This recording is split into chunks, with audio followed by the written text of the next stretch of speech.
כן, התחלתי. כן, ואז מה, נדלק לך משהו למעלה שם? סליחה?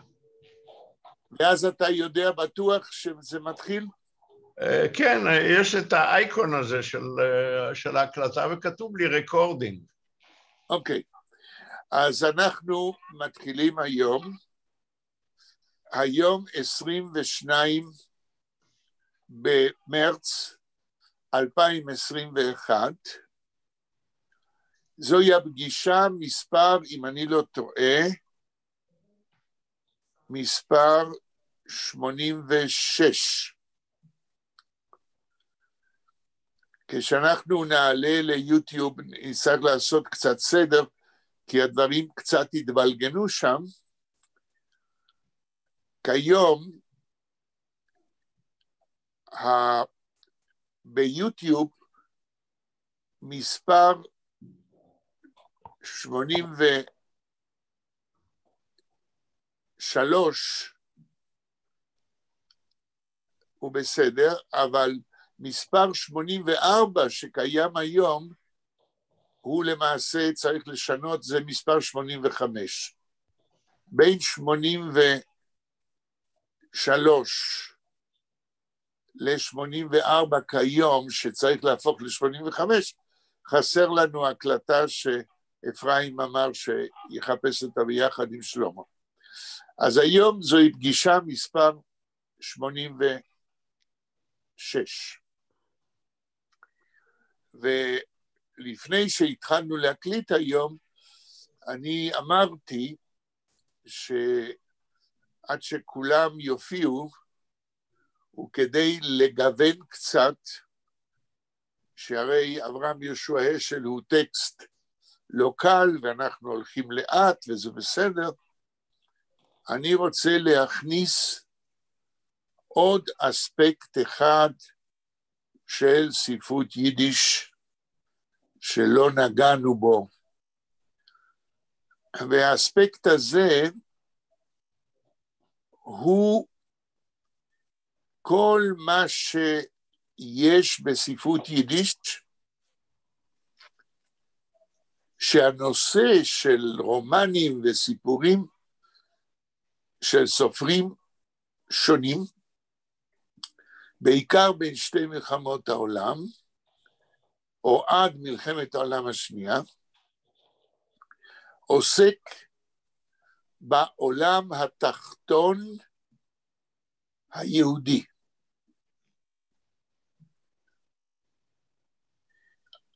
אני חושב שרק בשנים האחרונות החל איזה עניין רציני יותר בהשתקפות עולם התחתון היהודי בספרות יידיש.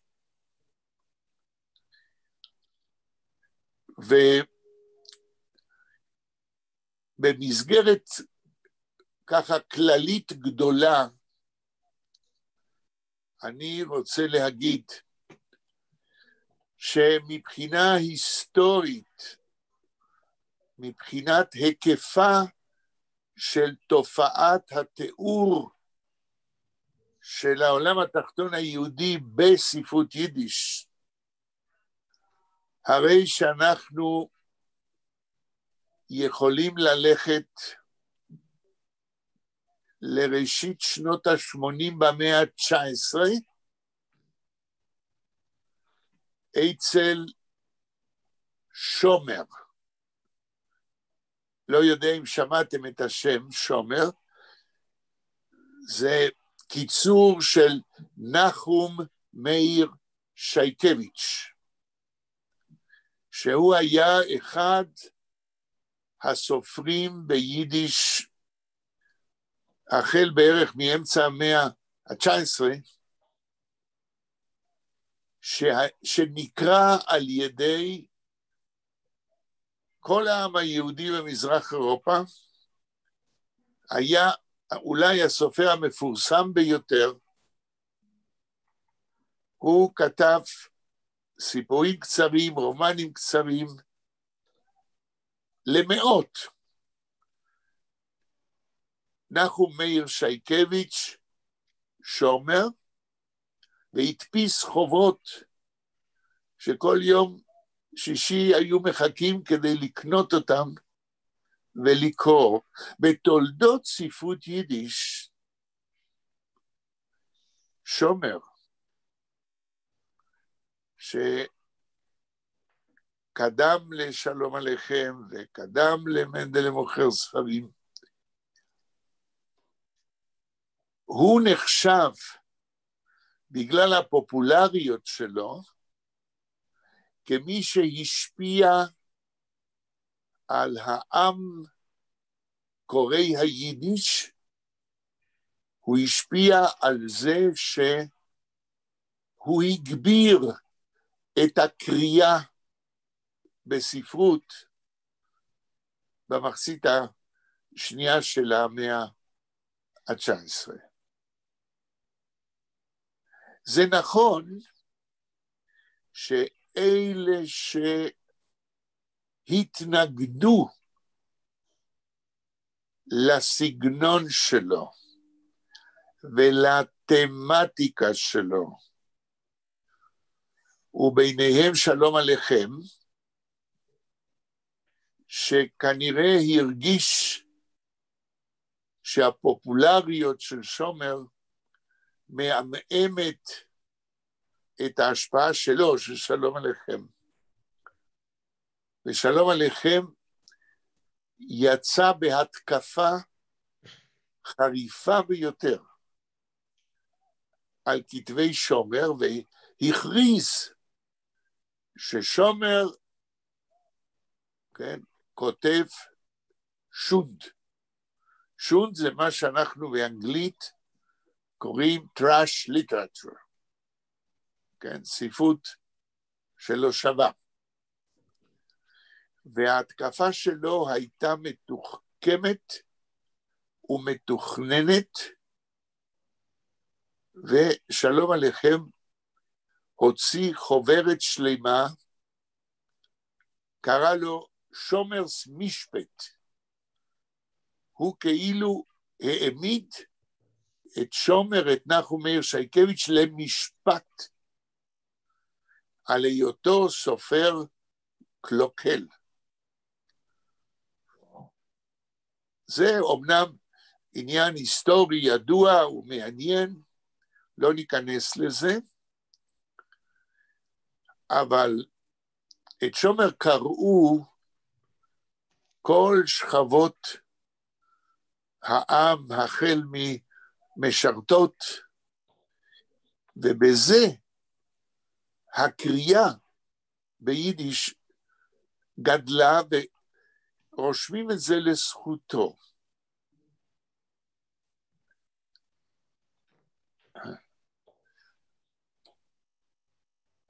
עכשיו, אני הזכרתי את שומר במסגרת האמירה הכללית שלי על העולם התחתון, מכיוון שב-1985, אם אני לא טועה, הוא היה אולי הראשון שכתב סיפור על סחר בנשים על ידי יהודים, כן? ובדרך כלל אני אפילו מפקפק אם מישהו חוץ ממני כתב על זה או פרסם בדפוס, כן? עכשיו, אני ניסיתי בזמנו לתחום את התקופה בספרות יידיש, כאשר הנושא של העולם התחתון עלה בתוך הרומנים ובתוך סיפורים קצרים ובתיאטרון, ופרסמתי מאמר, בלי שהוא נמצא באקדמיה עדו, ממנדלה ועד העולם התחתון, ממנדלה ועד לאור כנחל. כן?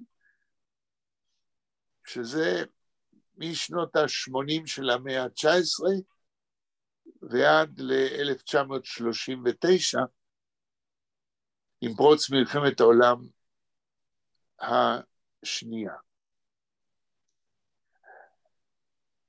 עכשיו, הנושא הזה, אפשר להסתכל עליו מכמה בחינות. קודם כל, הנושא של עולם תחתון בספרות יידיש. קודם כל, מבחינה שהיא הכי בעייתית, ולשאול את השאלה, האם ספרות היא גם מסמך היסטורי? שהרי ספרות נחשבת למה שבלועזית קוראים פיקשן, ואנחנו יודעים שספרות זה לא היסטוריה. אבל השאלה המתודית, התיאורטית היא, האם אנחנו יכולים ללמוד מספרות יידיש על תולדות תרבות היהודים במאה ה-19 וה-20? מה אתם אומרים? האם ספרות יידיש יכול לשמש במידה מסוימת מקור היסטורי? כן, לדעתי בהחלט כן. תנמק. אם למשל ניקח את בית הבובות של קצטניק, כן. את כל התיאורים שם, מההתחלה של העובדים בסנדלריות, וכל הוועדים היהודיים שהיו שם, והבריחה, זה נראה שהוא עשה לפחות תחקיר. זאת אומרת, או שזה על עצמו, גם אותה דניאלה, זה נראה שיש איזה בסיס היסטורי. כן. רומנים רבים הם מתבססים, או לפחות הסופרים מנסים לעשות קודם תחקיר, ולהיות נאמנים לתקופה ולהיסטוריה. לפעמים מתוך מגמתיות מסוימת. כן. שלמה, מה אתה אומר? אני חושב אני לא יודע להגיד הרבה דברים על ספרות יידיש, אבל אני חושב שבסך הכל ישנם ספרים שאתה יכול מכמה תיאורים שלהם, ובפעם הקודמת ששאלנו את השאלה הזאת, אני ציינתי למשל שסיפור על אהבה וחושך הוא בעצם מסמך היסטורי. אתה רואה את ירושלים, או אני מכיר שם את השכונות ואני מסייר ברחובות, כאילו הייתי עכשיו בשוקי נהרדה, אני לא יודע. כן, זה תלוי. עכשיו, קצטניק למשל, הוא כותב במפורש בסלמנדרה, שזה לא מסמך, שזה לא ספרות, אלא מסמך היסטורי. זאת אומרת, הוא מתאר את הדברים כפי שהם היו. אז ברור אפשר להסתמך על מסמך כזה כדי לדעת מה קרה. אבל אני לא יכול להביא עוד דוגמאות מספרות יידיש, כי קטונתי. אוקיי, אז בהמשך להערה האחרונה שלך, השאלה שאני רוצה לברר, לא לעומק, כי זה היה לוקח שנה שלמה לעשות קורס שלם, אבל לברר עקרונית, הרי הוא כנחלניק, שהיה גנב, שישב בבתי כלא, כמו שאמרתי לשלמה, לפני שיאיר הגיע, שמתוך 20 שנה של הקריירה שלו כגנב מדופלם, 20 שנה, מתוך 20 שנה, 17 שנה הוא ישב בבתי כלא. כאשר הוא בראשית שנות ה-30, משתחרר סופית, ומתחיל לכתוב על העולם התחתון, הסיכוי הוא לא קטן, שכשהוא כותב על העולם התחתון, מכיוון שהוא עושה את זה מבפנים, אין ספק שצריך לחשוב טוב טוב מה אנחנו יכולים לקבל ממנו כעובדות היסטוריות, ומה שייך לדמיון. זאת אומרת, אין ספק שספרות באופן כללי, לא משנה איזה, איננה מסמך היסטורי, אבל תלוי בביוגרפיה של הכותב, תלוי בכל מיני גורמים שנכנסים לתוך הספרות כדי לתאר רומנים וסיפורים, כדי שאנחנו נוכל להגיד מאיזה אספקט אנחנו יכולים להתייחס אצל כל סופר ואצל כל יצירה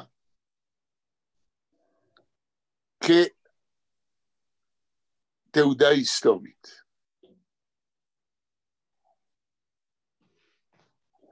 אחד האספקטים שהיסטוריונים לא מחשיבים מספיק בספרות, אחד האספקטים ההיסטוריים שהיסטוריונים לא מחשיבים, זהו הצד של תולדות התרבות שמשתקפת בספרות, של מבנה התודעה של הדמויות שמשתקף בספרות, של השפה שמעידה על פי המושגים שלה ועל פי סוג השפה, על תולדות התרבות של אותה התקופה, שאותה מתארים או שבה כותבים. אני טוען שיש מספר אספקטים שייכים לתולדות התרבות, שהיסטוריונים לא כל כך אמונים עליהם כחלק מההיסטוריה, ולדעתי לא בצדק. אני אתן דוגמה מובהקת. כאשר נכתב דוקטורט על גורלה של סוסנוביץ', שהיא העיר איפה שקצטניק יחיאל פיינר נולד. נכתב דוקטורט על העיר סוסנוביץ' והכיליון שלה בזמן השואה. מי שכתב את הדוקטורט, כן, שהוא כיום, נדמה לי שהוא חי בצפון, ואני קראתי את הדוקטורט, זה דוקטורט היסטורי על העיר סוסנוביץ', ועל תקופת השואה וגורל היהודים בימי השואה בסוסנוביץ', ואין בביbliografיה של אותו דוקטורט, אין ספר שעד כמה שאני מכיר שהוא לא קרא בפולנית ובשפות אחרות וביידיש ובעברית, על סוסנוביץ' בכל התקופות שלה. וזה אני יודע ממנו, אני מנסה להיזכר בשמו, כאשר הוא כתב את הדוקטורט בהנחיית שני מומחים, שני היסטוריונים, אחד באוניברסיטת תל אביב, ואחד באוניברסיטה העברית. ישראל גוטמן באוניברסיטה העברית, ובאוניברסיטת תל אביב, אחד החוקרים החשובים, שכרגע ברח לי השם, כאשר אותו דוקטורנט הגיש את הדוקטורט לפני שהוא התקבל, הגיש אותו לשיפוט, אחת השופטות לא רצתה לקבל את הדוקטורט. היא טענה שבתוך הדוקטורט, בנוסף לכל המסמכים ההיסטוריים, המחבר מסתמך על קצטניק. ומכיוון היא טענה שקצטניק הוא סופר ולא היסטוריון, אז יש לה הסתייגויות מאוד רציניות לגבי הלגיטימיות של ההסתמכות. ואני בדקתי, ובדוקטורט הזה, אולי 30 פעם, מסתמך מחבר הדוקטורט על בית הבובות, וכמעט הוא לא קיבל את הדוקטורט בגלל אותה הסתייגות. בסוף הוא כן קיבל. אבל אותה שופטת שהייתה היסטוריונית כנראה, הייתה דוגמה קלאסית של היסטוריון שעוסק בעובדות במרכאות קשות, כמה אנשים נכנסים לקרונות של הנאצים, כל מיני עובדות שהיסטוריונים מחשיבים, ולא התחשב בעובדה הפשוטה, שמחבר הדוקטורט הכיר את כל המקורות ההיסטוריים, אבל כשהוא מצטט עשרות פעמים את קצטניק, וגם את זה בדקתי, הוא מצטט מבית הבובות עובדות שאין אפשר למצוא אותם בתיעוד היסטורי אחר, מכיוון שבבית הבובות קצטניק מדבר על דברים שהיסטוריונים אין להם תיעוד.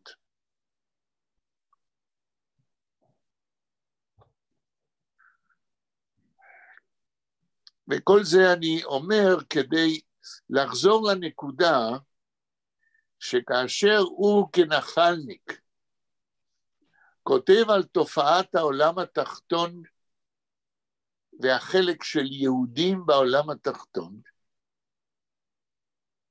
אף על פי שזה ספרות, פה מתווסף עוד גורם של אמינות, שכותב את זה אדם שחי את זה, והוא בסך הכל מסכם ניסיון חיים שלו כגנב. ותאמינו לי שברומנים של אור כנחלניק, אנחנו נחשפים לעולם שאי אפשר לראות כדוגמתו בספרות יידיש אחרת. למשל, אחד הפרקים באחד הרומנים שלו, הוא מתאר בית דין, משפט שעושים לאחד הגנבים, בפרטי פרטים. אב בית הדין, הדיינים, שכולם אנשי עולם התחתון, וסוג האשמות והלשון וכולי. כן.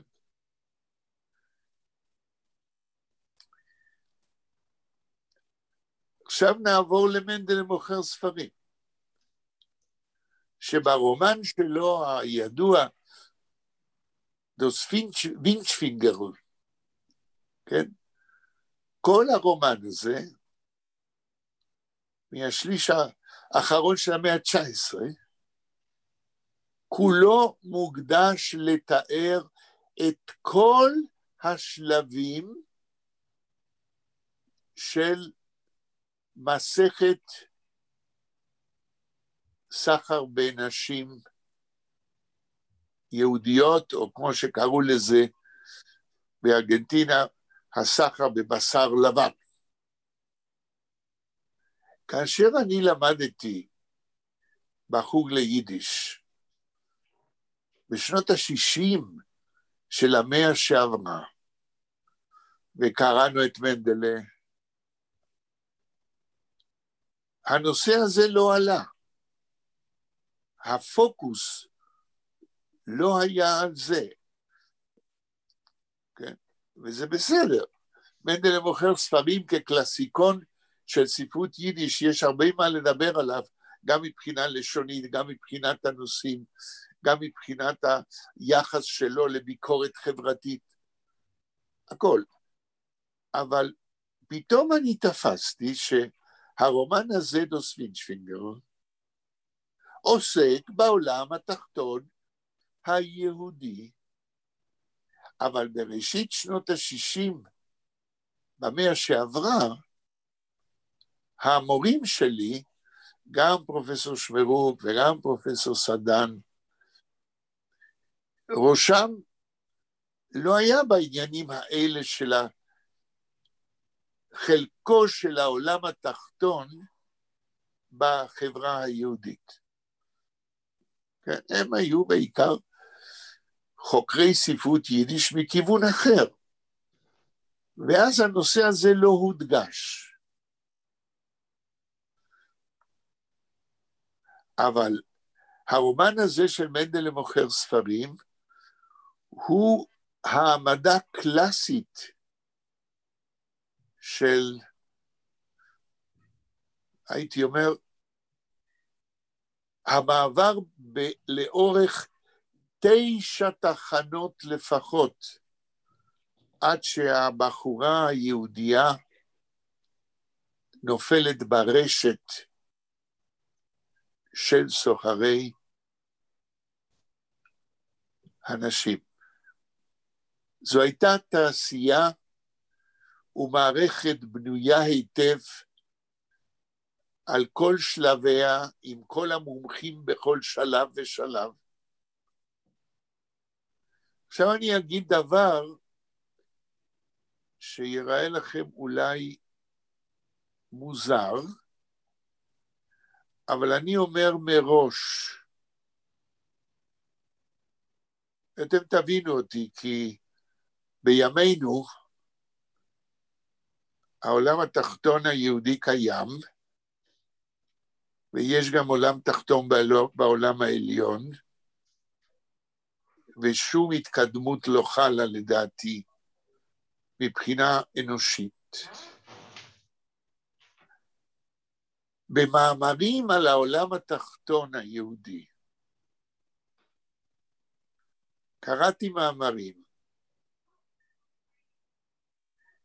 איפה שהייתה טענה כמעט, שבמזרח אירופה,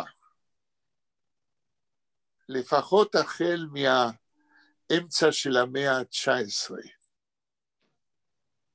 לא הייתה כמעט עיר או עיירה יהודית שלא היה שם עולם תחתון יהודי. כן? ומבחינה זאת, לצערי,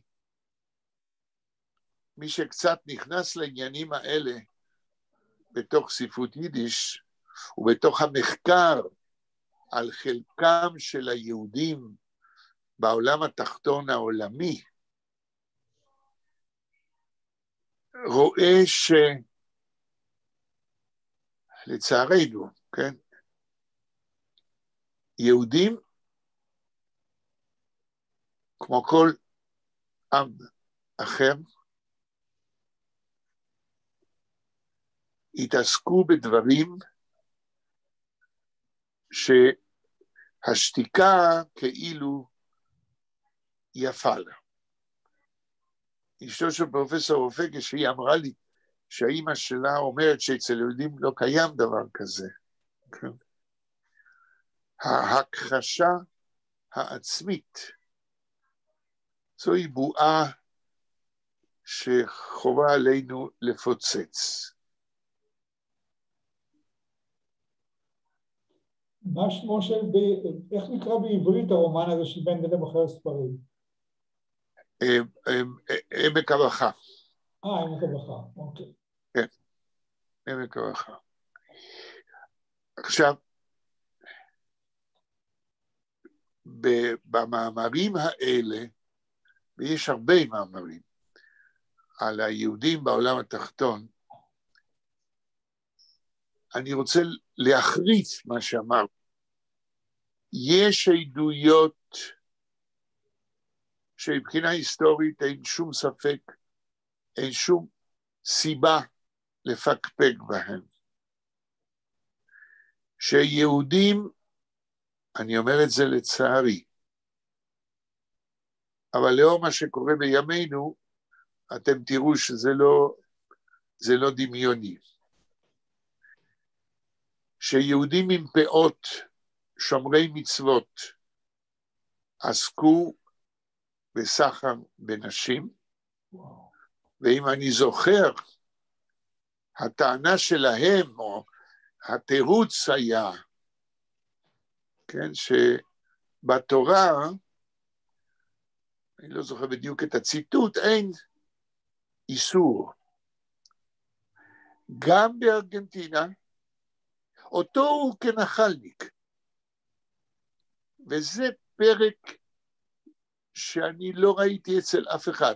הוא מתאר, מאיפה הוא ידע, הוא כנראה הכיר את העולם התחתון היהודי, ומה שקורה לא רק בפולין, אלא באותה תקופה גם כן בארגנטינה. יש לו פרקים על העולם התחתון המנוהל על ידי יהודים עם פאות בטיגרה, בארגנטינה. כן? טיגרה זה נהר בחוצות בואנוס איירס, ששם, כן, הסחר הזה התנהל.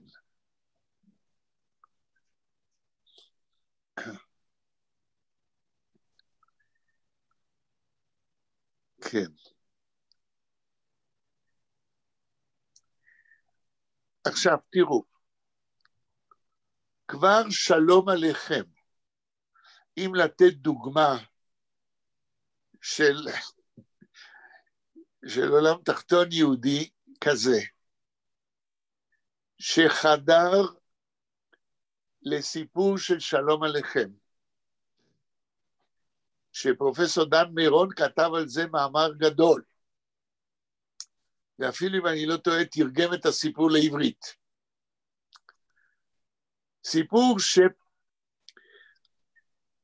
שפורסם ב-1909,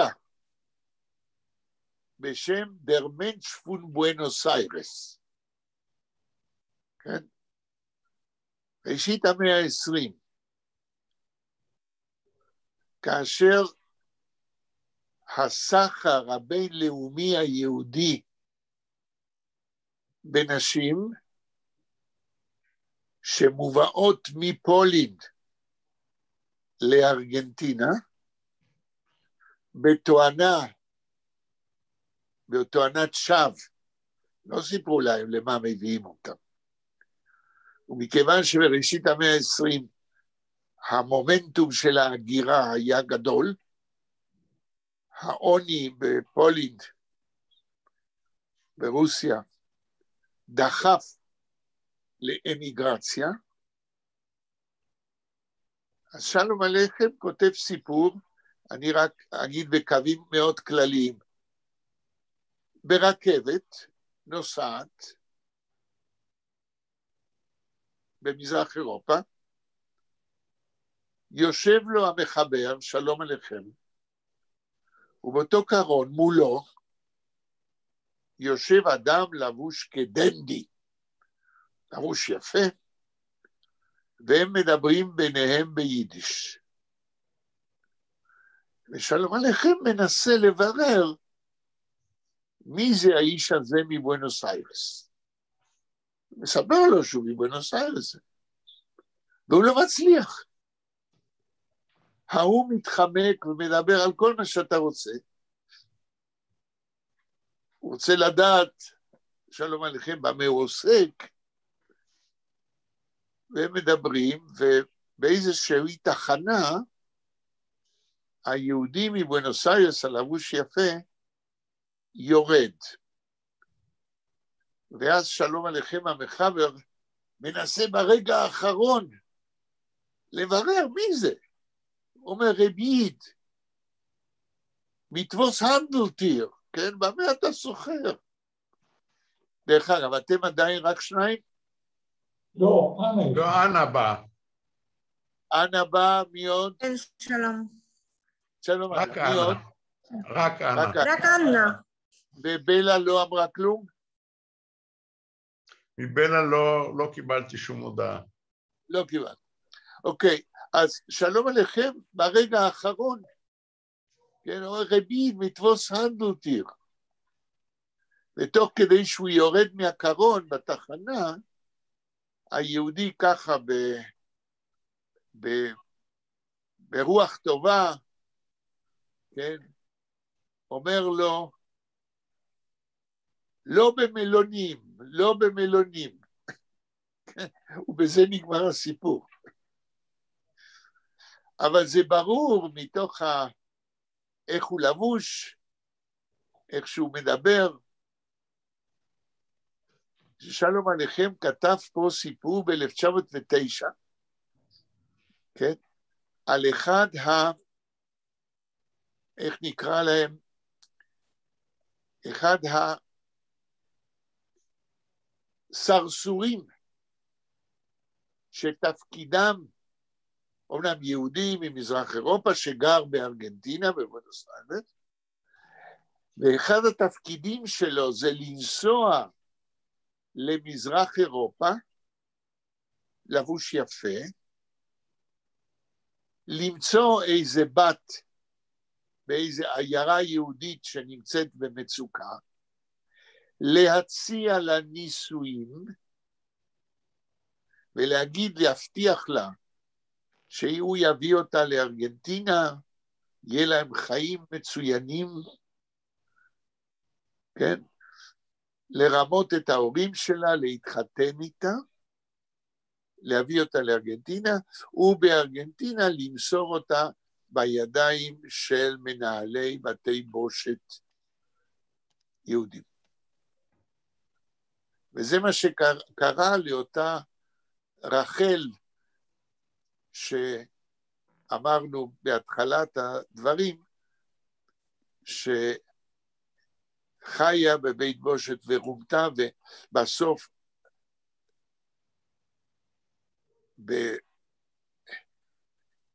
בעוז, כן, הלכה למשטרה.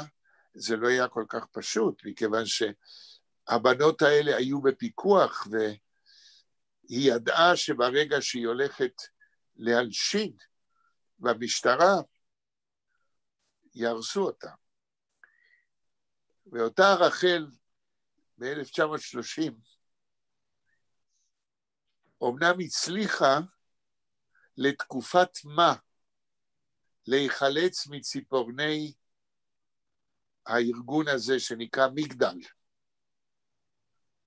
ואפילו פתחה חנות של, נדמה לי, בגדים משומשים ברחוב מרכזי בבואנוס איירס. אבל אחרי תקופה לא ארוכה, אחד הסרסורים מההנהלה של אותו ארגון מגדל, תפס אותה שוב, והיא גמרה את חייה כנראה לא טוב.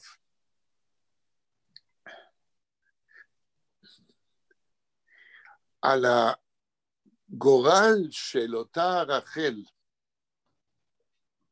נכתב ספר בספרדית בשם לה פולקה, הפולניה. את הספר הזה כתבה בדודה של חברה שלנו בארגנטינה, הבדודה גרה בארגנטינה, ודרך החברה שלנו שהיא עלתה מארגנטינה לפני עשרות בשנים, השגנו את הספר, ושם יש התיאור של גורלה מאז שהיגרה לארגנטינה, כאילו, לא כאילו, אלא כדי להתאחד עם בעלה שכבר היה אז בארגנטינה, ואחות של בעלה שהייתה בעסק הזה של הזנות, הכניסה אותה בלי ידיעתה, וכבר לא יכלה להיחלץ במשך שנים רבות.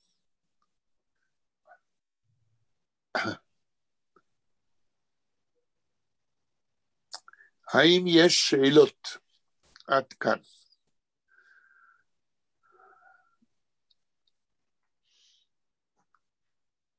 כן. אני רוצה להוסיף שהמורה שלי ביהדות זמננו, הרי את הימי שלי, אז עוד לא היה ספרות יידיש ימי, אז למדתי ביהדות זמננו ימי, וכתבתי עבודת גמר על ספרות יידיש שנכתבה בארגנטינה בין שתי מלחמות העולם. ואחד הפרקים של עבודת הגמר שלי עוסקת בעולם התחתון היהודי בבואנוס איירס. עכשיו, המדריך שלי בעבודת הגמר הוא פרופסור חיים אבני, שפרסם לפני כמה שנים ספר על הסחר בעולם התחתון עם נשים, בשם הספר הטמאים. כן? הם נחשבו בארגנטינה לטמאים, על ידי הקהילה היהודית. עד כדי כך הקהילה היהודית בבואנוס איירס הסתייגה מסוחרי הנשים היהודים שבקרבה, שהם לא נתנו להם לבוא להתפלל בבית הכנסת. ובקרב סוחרי הנשים לא הייתה שום סתירה, והם הלכו ובנו להם בית כנסת משלהם. לא רק זה, הקהילה היהודית לא נתנה להם להיקבר בבית כנסת, בבית קברות יהודית. הלכו הטמאים, ועוד סוף המאה ה-19, בנו להם בית קברות משלהם. והיה להם חזנים משלהם. זאת אומרת, בחברה היהודית בבואנוס איירס, הייתה הסתייגות גמורה מן הטמאים, ונוצרו שתי קהילות נפרדות. ומבחינה זאת, יהדות ארגנטינה, כל הכבוד שלה, שלא נתנה דריסת רגל ליהודים סוחרי אנשים שבקרבה. עכשיו, שתבינו את היקף התופעה בארגנטינה, כאשר אותה רחל, ששמה חמק לי כרגע, הלכה לקומיסר על סוגרי במשטרה, וחשפה את ארגון מגדל, והם נעצרו ונשפטו, והקומיסר על סוגרי כתב ספר בספרדית, לטרטה דה בלנקס, הסחר עם בשר לבן. בסוף הספר, שהוא מתאר בפרטי פרטים את כל השלבים של תעשיית הסחר הזאת. בסוף הספר יש נספח עם עשרות רבות מאוד של שמות הטמאים האלה. לא זוכר את השמות, אבל הם מצלצלים כמו רובינשטיין, פיינגולד, כולם שמות יהודים. בסוף הספר הוא נותן רשימה מלאה. כן. ואלה דברים שאוהבים להשתיק. אבל בימינו, בחקר היסטוריה יהודית, הדברים קצת צפים למעלה ומתחילים להתעסק עם הדברים האלה. אבל ארגנטינה זה לא המקום היחיד. ברזיל, מקסיקו.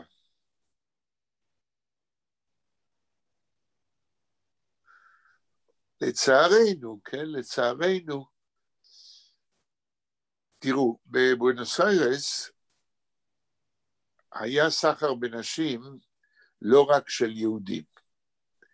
היו איטלקיות, והיו ממוצאים אחרים, היו ארגנטינאיות, שאת הסחר הזה ניהלו לא יהודים.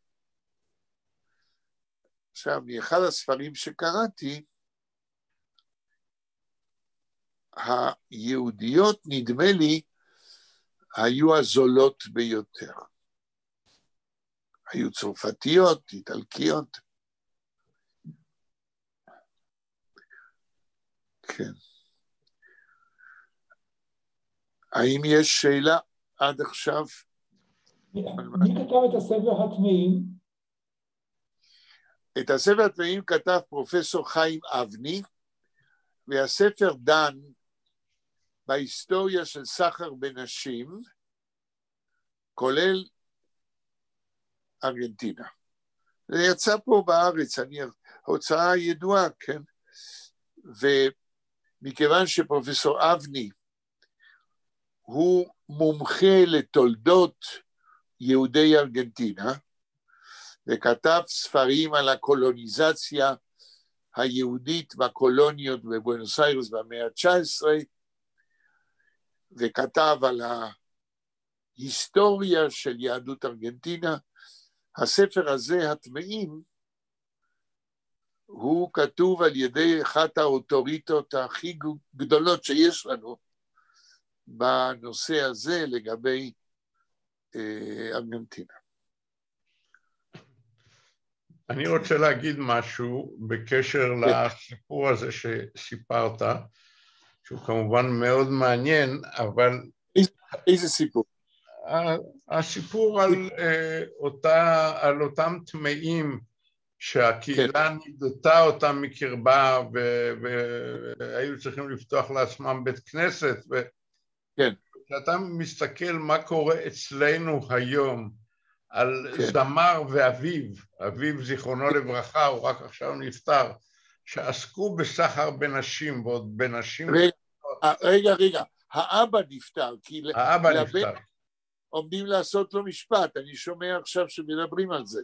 כן, כן, ואתה רואה באיזה חיבה האיש הזה מתקבל בכנסת ישראל, ואתה שומע איך התנהגו הארגנטינאים האלה, אז אתה אומר, באמת, הולך ופוחת הדור. על מי אתה מדבר, שלמה? על הזמר, נו. מה שמו? ברח. אייל גולן. כן. הוא ואביו שכר. מירי רגב עלתה איתו על במה. מירי רגב עלתה איתו על במה, והיללה ושיבחה והמליצה ללכת להופעות שלו.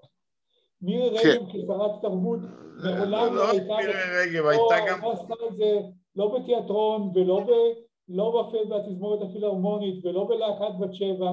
שרת התרבות היחידי שהיא היללה אותו היה אייל גולן. כן, הרי זו הסיבה שאני סיפרתי לכם את העניין של ההסתייגות של הקהילה היהודית, שזה עובדה היסטורית מעניינת, וכיוונתי באמת לקונטרסטי, מה שקורה היום, בהחלט. תשמע, הייתה שם חברת כנסת, זה שבעלה נהרג בשריפה בכרמל, אז היא הזמינה את גולן לכנסת לביקור מכובד, וכשאמרו לה, אז היא אמרה, מה רע בזה? אתה לא מאמין למה שאתה שומע. נכון. תראו, אני מעורר את הדבר הזה בעזרתכם, מכיוון שהעניין הוא אקטואלי יותר מדי, עדיין היום, ולכן אני אציע, כן, אחרי שנקרא מדגרדה קצת, ונקרא, מי זה היה שהציע מישהו מכם, הציע סיפור על בשביס, מי זה היה? כן, אנחנו נקרא משהו מאור כנחלניק, אבל אני רוצה כאן כבר להגיד שיש בעיה מחקרית מעניינת ביותר לגבי הטקסטים ביידיש של אור כנחלניק. תשמעו. לאור כנחלניק יש אוטוביוגרפיה, mein Lebensweg, איפה שהוא מתאר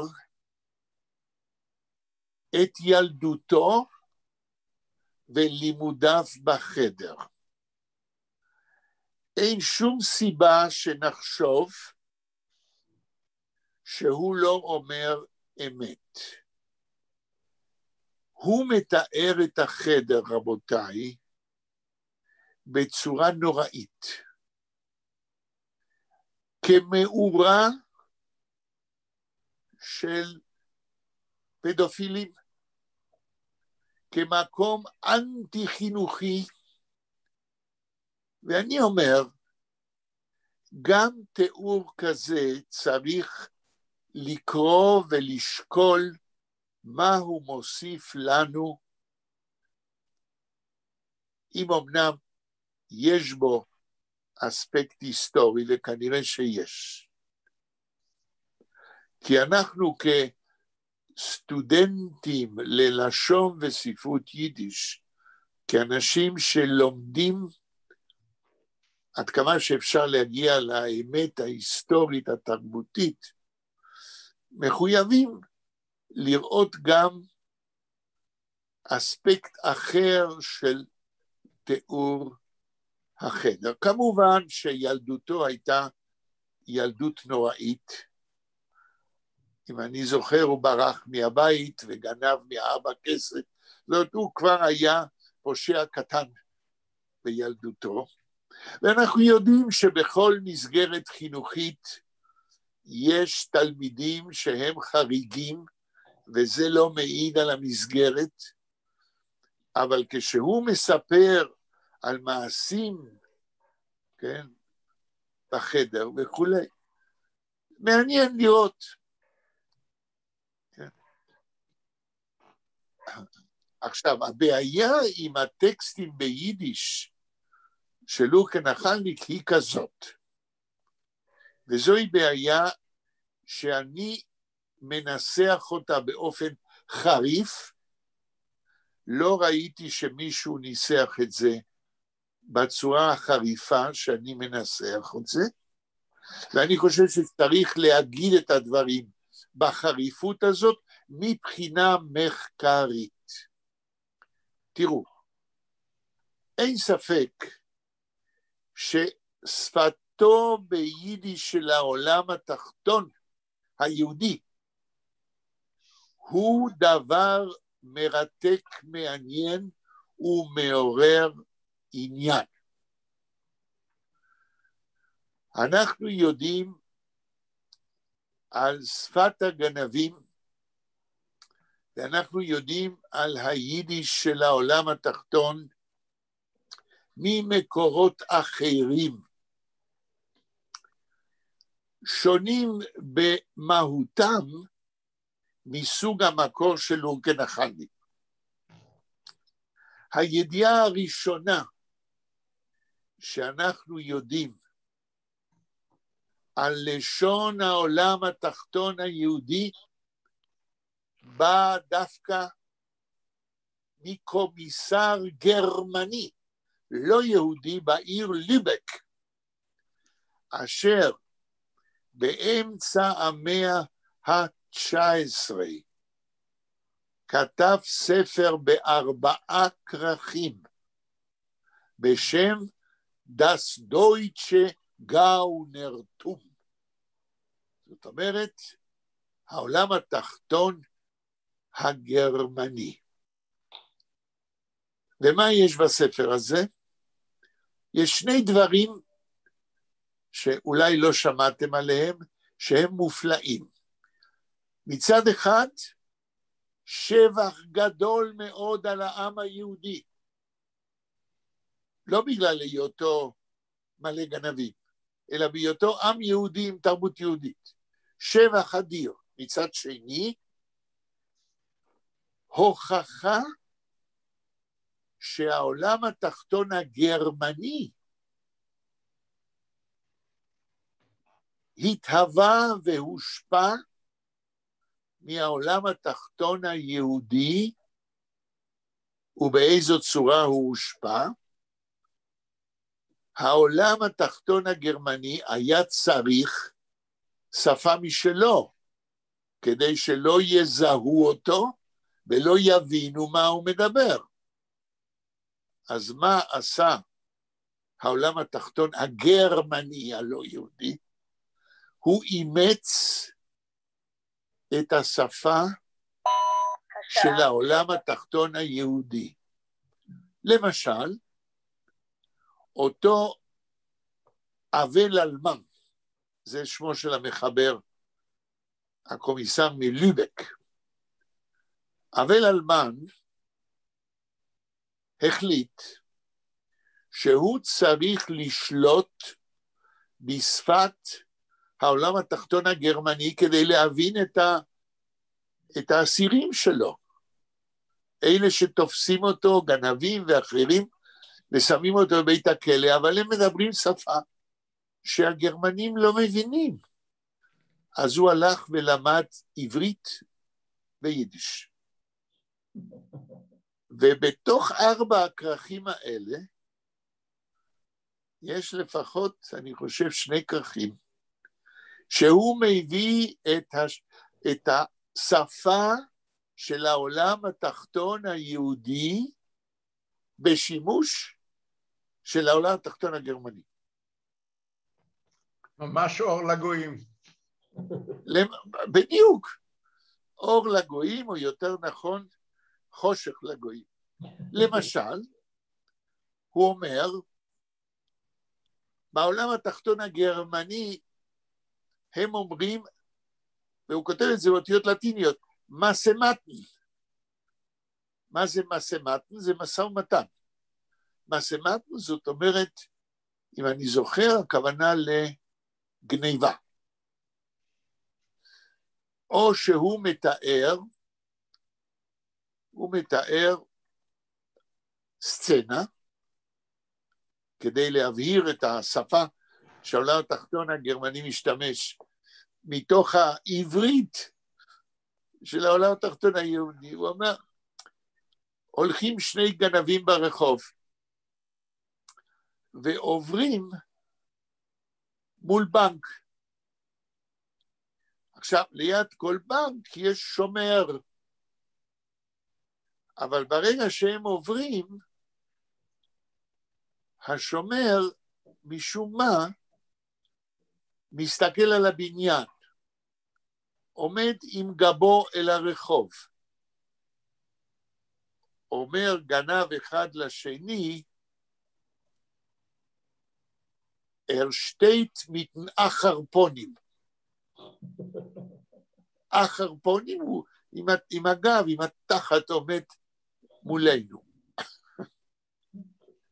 יש בשפת העולם התחתון הגרמני, שאותו ליבק, כן, שאחר כך אפילו היה מיניסטר, למד מילים מהקומפוננט הארמי והעברי ויידיש, כן? וזה ממש אנציקלופדיה, כיצד יהודים בעולם התחתון דיברו. עכשיו, כשהייתי באיבו, בניו יורק, אז ראיתי את 4 הכרכים בגרמנית, אבל הרגשתי לא נוח, כי הגרמנית שלי באה מהיידיש, ואמרתי שאני לא, אם אני אצלם לי את הכרכים, לא אבין דקויות. מצאתי באיבו דרך אחד שתמצאת את 4 הכרכים, תרגום לאנגלית. ואת זה כן צילמתי, אם אני זוכר. טוב, אחר כך כמובן עסקתי בדברים אחרים, לא התעמקתי עד הסוף, אבל זה ממש מרתק. אבל זה לא הדבר היחיד, יש בפישל בימקו, הסופר ביידיש, פישל בימקו, באחד המחזות שלו, נראה שהמחזה נקרא גנובים, הוא בסוף המחזה מביא מילון של העולם התחתון היהודי, עם כל מיני ביטויים ומשמעותם. דר טונקלר, אותו הומוריסט שאני מאוד אוהב, ושאותו חקרתי בכל מיני אספקטים, הוא כתב 2 הומורסקות על העולם התחתון היהודי. למה? מכיוון שבוורשה, איפה שדר טונקלר חי, בשתי מלחמות העולם, עולם תחתון זה היה עסק של יום יום. ואתן לכם הוכחה. פרופסור שמרוק יצא לנו פעם בכיתה להזכיר את העולם התחתון. לא, אף פעם לא, הוא לא הקדיש מחקרים משלו ולא הקדיש שיעורים ממש, אבל הוא סיפר מה שקרה עם הסבא שלו, שהיה מוורשה. הוא אומר, יום אחד, בתחנת רכבת, כן? אם אני זוכר, זה היה קשור לסבא שלו, עומדים, מחכים לרכבת, מעמידים את המזוודה על הרצפה, ניגש אחד מהעולם התחתון, יש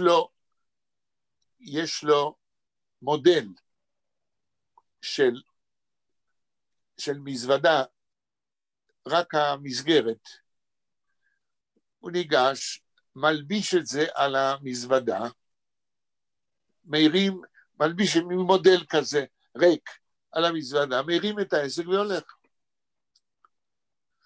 אז מספר פרופסור שמרוק,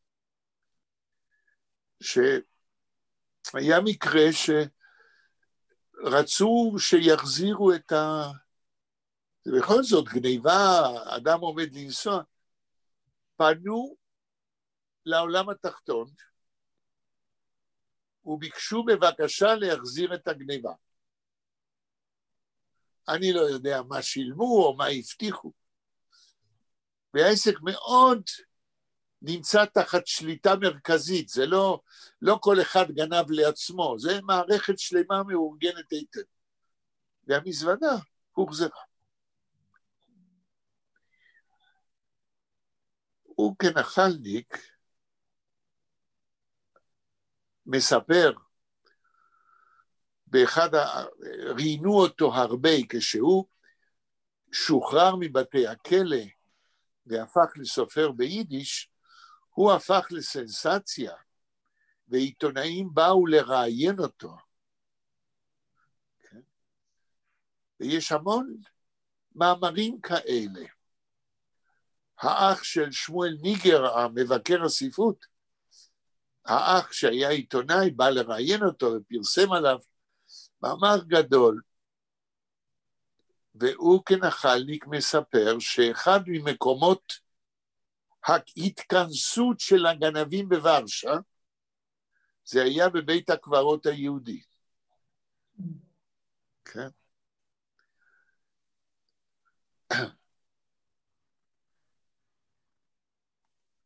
כן. הערות, שאלות? השעה 7:08. כן. אני חושב שמעט מאוד עמים, אם בכלל, יש להם גנבים שנהיו סופרים. זה כנראה תופעה יהודית. עוד פעם, איך אמרת? אני אומר שכנראה קשה למצוא אצל עמים אחרים תופעה שאיש עולם תחתון הופך לסופר מוכשר. האמת שחשבתי אם יש או אין. יש. ויש, ואני כרגע לא זוכר את השם, אבל הם מאוד מפורסמים, כן? יש צרפתי בשם פפיון. הוא ישב הרבה זמן בבית סוהר, ואחר כך נהפך לסופר מפורסם. יפה, יש. עכשיו, בספרות יידיש הוא היחיד, עד כמה שאני יודע. אבל, רבותיי, ועכשיו אני פונה לשלמה, ומבקש ממנו, אולי הוא יוכל לעזור לנו. תשמעו את זה. קרפינוביץ', נכון שלמה, אתה הבאת את קרפינוביץ'? קרפינוביץ'. כן.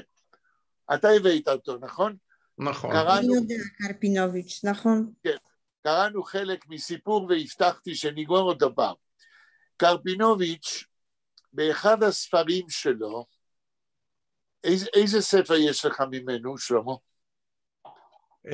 יש לי ספר שאינני זוכר את שמו, אבל הסיפור הוא על, אני לא זוכר את השם, אבל אני יכול למצוא את זה אם זה חשוב. אני אגיד לך למה זה חשוב. השאלה אם זה הספר, כי יש לו כמה ספרים. נדמה לי גוון המול אבילנה או משהו כזה, זה לא מזכיר לך שום דבר? לא. אבל שנייה אחת, יש לי פה את זה בתיק, שנייה אחת. תסתכל.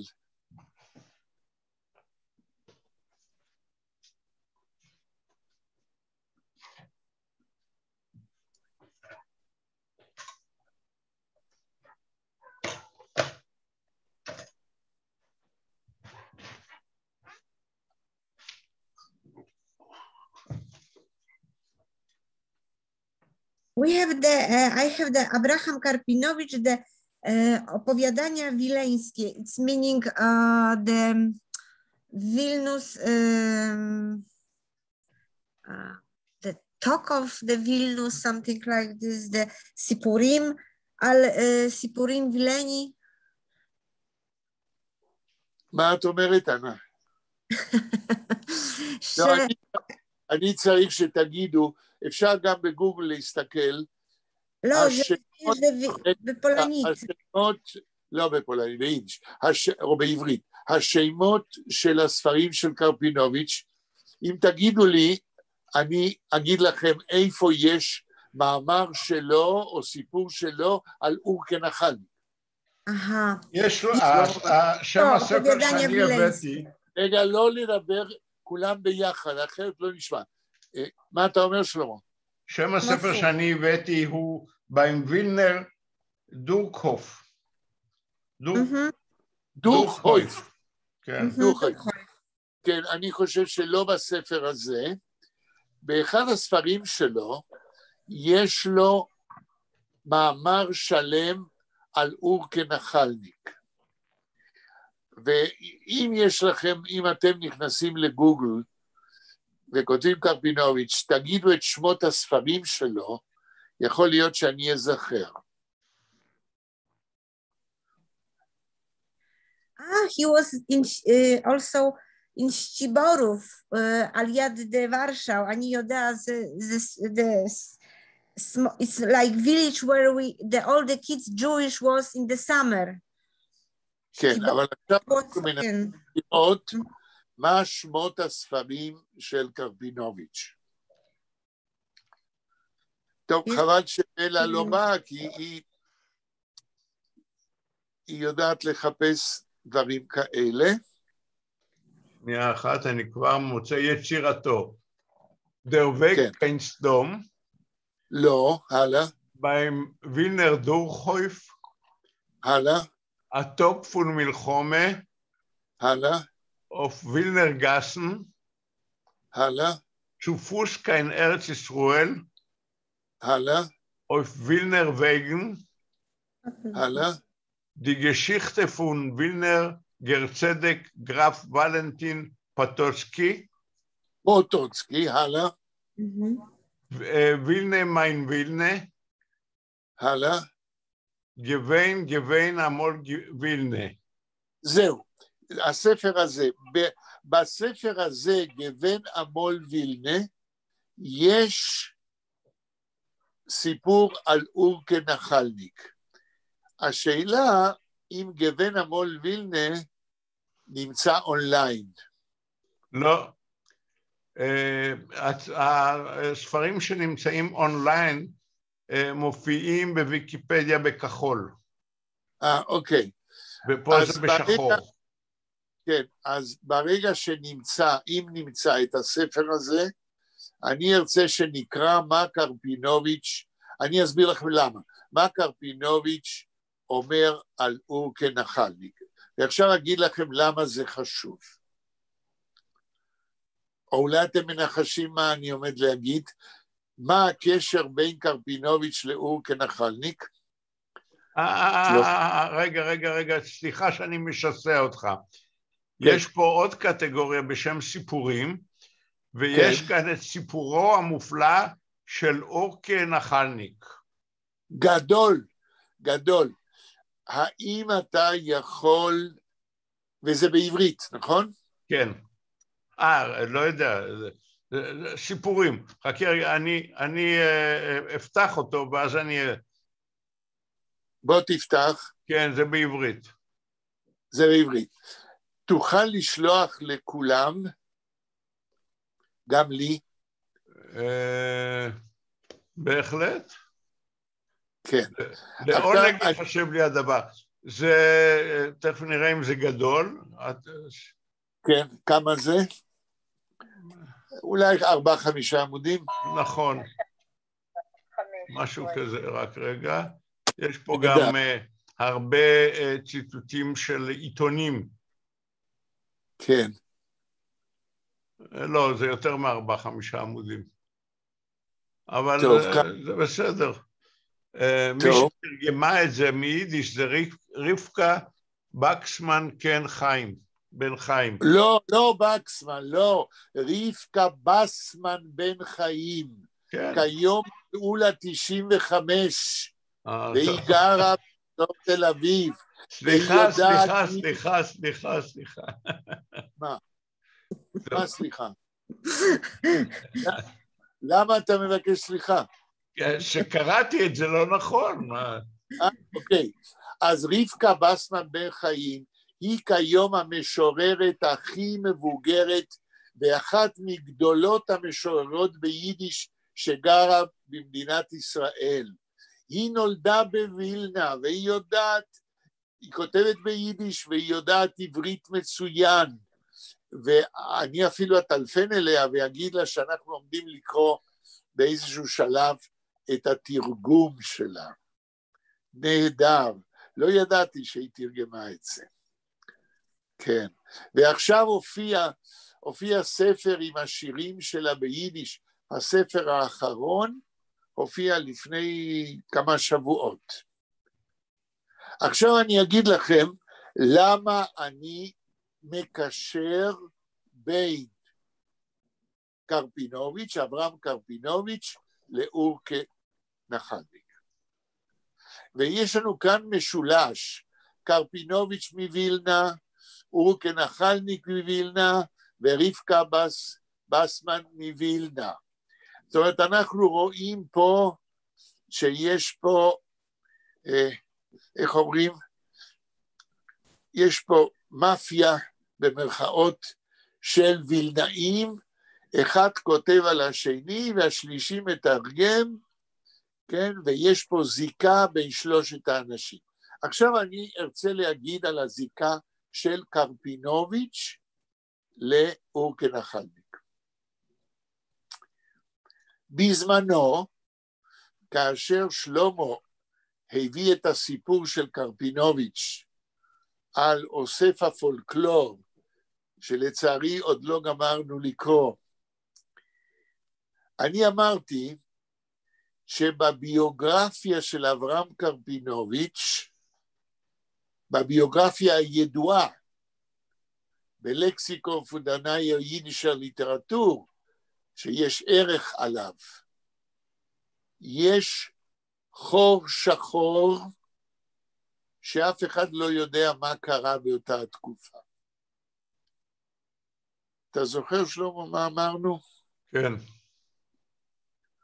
אמרנו שאברהם קרפינוביץ' שייך למשפחה של אנשי תיאטרון, אנשי תרבות, אבל בלקסיקון פונדנאי יידישר ליטרטור, כל החיים שלו בפולין בין שתי מלחמות העולם, בין שתי המלחמות, כמעט ולא כותבים שום דבר. אחר כך, אחרי המלחמה, הוא עלה ארצה, הוא היה המזכיר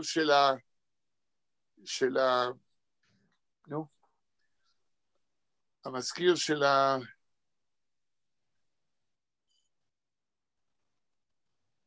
איך אומרים? של התזמורת הסימפונית בתל אביב. עסק בכלל בעניין לגמרי אחר, וכתב סיפורים ביידיש על וילנה. אבל מה הוא עשה בין 1918 ל-39? לא כתוב בשום מקום. אני אז אמרתי שההשערה שלי היא, וההשערה מבוססת על כל מיני רמזים בקשר לחייו של קרפינוביץ' בין שתי מלחמות העולם. אמרתי שאף על פי שהוא ממשפחה הגונה ואנשי אומנות ותיאטרון, היה לו, ואני לא יודע איך זה קרה, היה לו ידע עמוק וקשר הדוק עם העולם התחתון היהודי בווילנה. ואם זה נכון מה שאני אומר, אם ההשערה הזאת שלי נכונה, הרי שקשר הדוק עם העולם התחתון היהודי בווילנה, פירושו שלא ייתכן שהוא לא הכיר את אורקה נחמניק. שהרי אפילו איבו, היידישר ויסנשפטליכר אינסטיטוט, המוסד האקדמי שחקר את תולדות תרבות יהודי וילנה, הם הזמינו את אורקה נחמניק כמומחה לעולם תחתון, לבוא ולעבור על הקרטסת שלהם בעניין השפה של העולם התחתון. זאת אומרת, אורקה נחמניק, אחרי שנות ה-30, כשהוא כבר השתחרר מבתי הכלא והפך לסופר, הוא היה המומחה של האיבו, של היידישר ויסנשפטליכר אינסטיטוט, לעניין תרבות העולם התחתון ושפתו. וקרפינוביץ' הכיר את איבו, אני בטוח שהם נפגשו או שם או בשיטותיו של קרפינוביץ' ברחובות וילנה והיכרותו עם אנשי העולם התחתון. אחד המקומות, תשמעו טוב, זה עובדה מוכחת היסטורית, אחד המקומות איפה שהיה מפגש בין עולם תחתון לקהילה היהודית, ואני למד את זה מבואנוס איירס, זהו התיאטרון היהודי. בבואנוס איירס, הקנדידטים הכי נלהבים ללכת לתיאטרון היהודי, אלה היו הטמאים אנשי העולם התחתון. ואותם לא נתנו להם, הם באו לראות תיאטרון יהודי, כי הם ידעו יידיש, ובשבילם התיאטרון זה היה חלק מהבילוי התרבותי שלהם. אפילו שלום עליכם, כשהוא כותב על התיאטרון היהודי,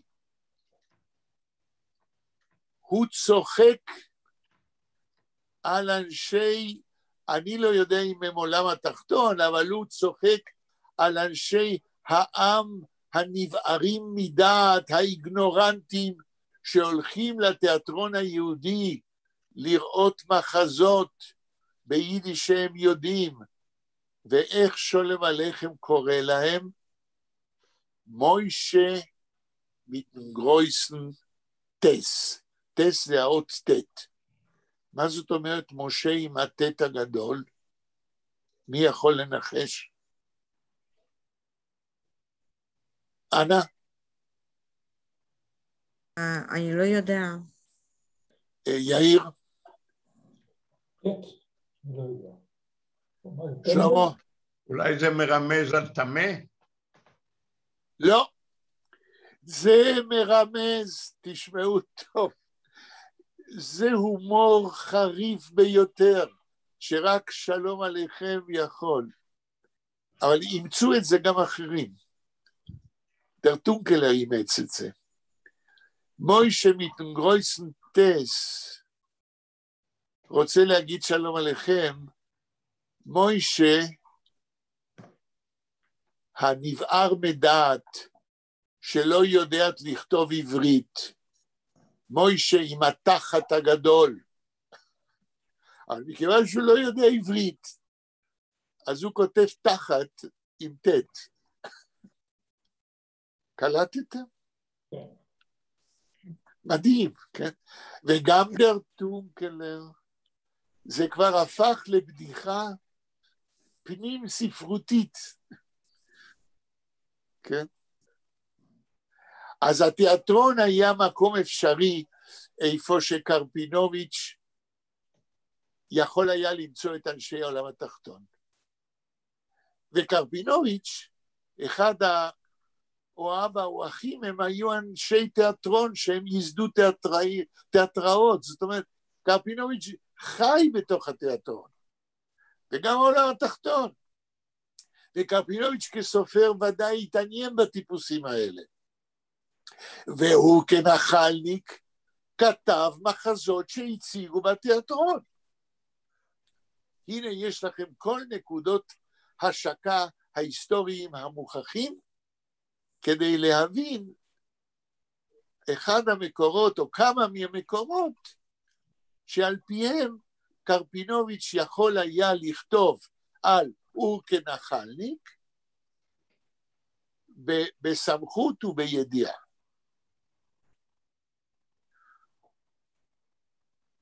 שלמה, אתה יכול לשלוח? המאמר כבר אצלכם. גם אצלי? שלחת לי טובה?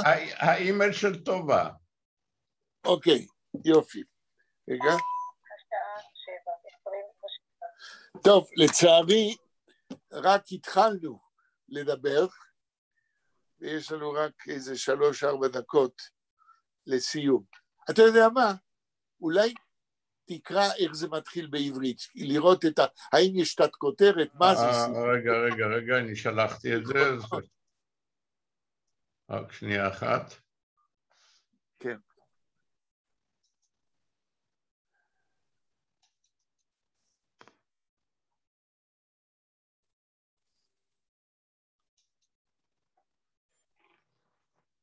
סיפורו המופלא של אורקה נחלניק. כן. בעיירה הפולנית, בעיירה הפולנית רביץ', הסמוכה לגבול גרמניה, היה בית סוהר ובו 2 אגפים, אחד לפושעים פוליטיים והשני לפושעים פליליים. באותו זמן המפלגה הקומוניסטית בפולין הייתה מחוץ לחוק, לכן המה האגף הפוליטי באסירים, גם האגף הפנימי לא עמד ריק. מנהל בית הסוהר ורובל הסתדר עם שני סוגי האסירים, לפוליטים הרשה לשוחח ביניהם כאוות נפשם, ואף הותיר להם שעות ספורות מדי יום לפתוח את דלתות התאים, לפלילים נתן רשות לכתוב כרצונם, ואף הורה לחלק לכל אחד מהם מחברת עבה ועיפרון. אוקיי, בסדר, אני מבין שהגענו ל7:30, לפי ההתחלה הזאת, הרי קרפינוביץ' עומד לספר את ההיסטוריה של אורקה נחלניק, הגנב שהפך לסופר יידיש. יופי, אז שלחת לכולנו. תראו רק אם קיבלתם. אנה, את קיבלת? אימייל, רק רגע.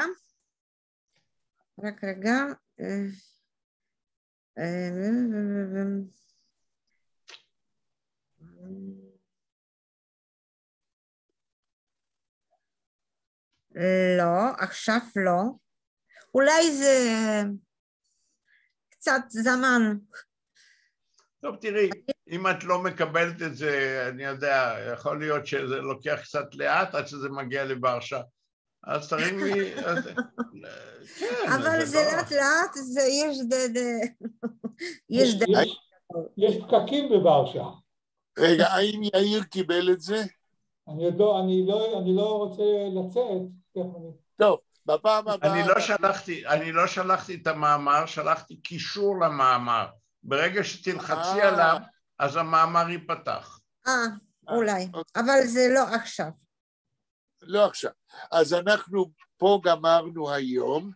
שלמה, אני מקווה שהקלטנו את ההרצאה הזאת, וכשתדבר עם אפרים, תעלו גם אותה. בסדר גמור. אני מודה לכם על ההקשבה. אני חושב שנגענו באספקט שכדאי שמי שמתעניין בספרות יידיש ובשפת יידיש ידע על קיומו. תודה רבה לכם ולהתראות. תודה רבה על ההתראות. תודה רבה. תודה רבה.